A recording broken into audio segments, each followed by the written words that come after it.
سچا واقعہ حضور نے اپنے صحابہ کو سنایا۔ 3 آدمی سفر کے لیے روانہ ہوئے، یہاں تک کہ ان کو رات پڑ گئی تو ایک غار کے اندر وہ داخل ہوئے رات گزارنے کے لیے۔ آندھی چلی، بارش آئی تو اوپر سے ایک پتھر لڑکا اور وہ غار کے دروازے پہ آ کے گر گیا، اور اتنا بھاری اور بڑا پتھر تھا کہ اس نے غار کا دروازہ بند کر دیا۔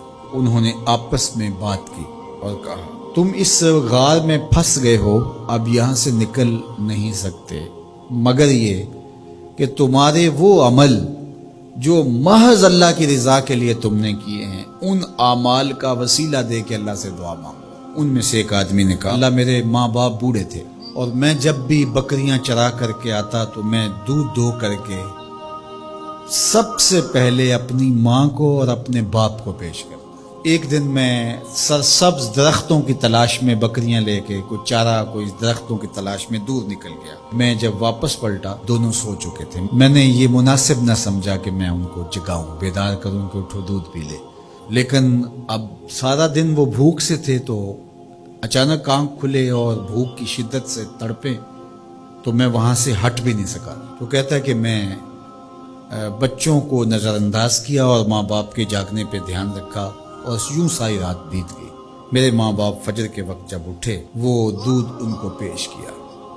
اب یہ عمل پیش کر کے کہتا ہے، اے اللہ اگر یہ میں نے محض تیری رضا کے لیے کیا، تو جانتا ہے میرے دل کو، تو اس پتھر کو ہٹا دے۔ تو پتھر تھوڑا سا سرک گیا، لیکن اتنا نہیں تھا کہ وہاں سے یہ باہر نکل سکے۔ اب دوسرے کی باری آئی، اس نے کہا، اے اللہ میرے چچا کی ایک بیٹی تھی جو مجھے بہت زیادہ محبوب تھی، مرد عورت کے ساتھ جتنی محبت کرتا ہے اس طرح میرا اس کی طرف رجحان قلب تھا، تو میں نے اس کو اپنی خواہش کی تکمیل کے لیے کئی بار کہا، لیکن اس نے کہا کہ یہ نہیں ہو سکتا۔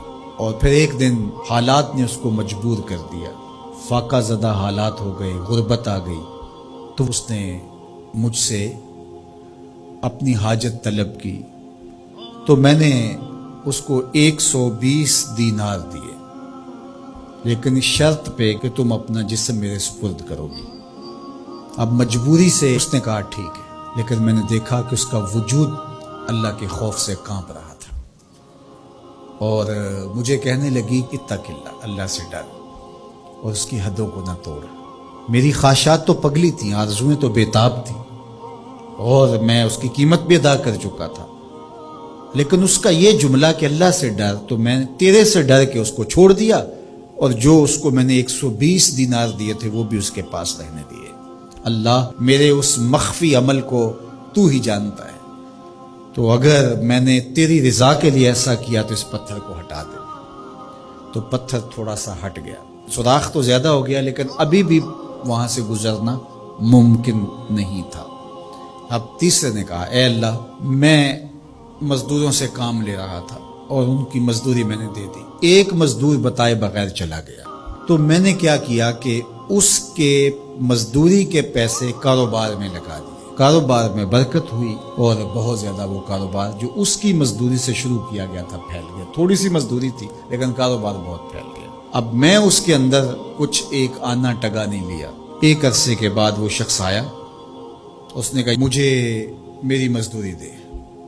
تو میں نے کہا یہ بکریاں، یہ بھیڑیں، یہ اونٹ، یہ غلام، یہ نوکر چاکر، یہ سب کچھ ہے، یہ تیری مزدوری ہے۔ تو اس نے کہا میرے ساتھ مذاق نہ کر، وہ میں تو مزدوری کے وہ چند جو لینے آیا ہوں اور آپ کہتے ہیں یہ سب کچھ تیرا ہے۔ تو اس نے ساری صورتحال بتائی، تو اس نے وہ ساری بکریاں، وہ سارے اونٹ، ساری گائے اور سارے غلام ہانکے اور چل دیا۔ کہا اے اللہ اگر یہ عمل میں نے تجھے راضی کرنے کے لیے کیا تھا تو پتھر کو ہٹا دے۔ حضور نے فرمایا وہ پتھر ہٹ گیا اور یہ چلتے ہوئے باہر آ گئے۔ جب اللہ کی رضا کے لیے کام کیے تو مشکلوں سے نکلنے کے راستے ملتے۔ ایک روایت میں آتا ہے جو آسانی کے وقت اللہ کو فراموش نہیں کرتا، اوکھے ویلے اللہ اس کو فراموش نہیں کرتا۔ ہم تو کسی مصیبت میں پھنسے تو چالاکیاں کرتے ہیں، کوئی چالاکی، کوئی مکر کہ اس سے نکلیں۔ تو مصیبت میں پھنسیں تو دعا کے لیے ہاتھ پھیلا لیں اور اچھے اعمال کا اللہ کی بارگاہ میں وسیلہ پیش کریں۔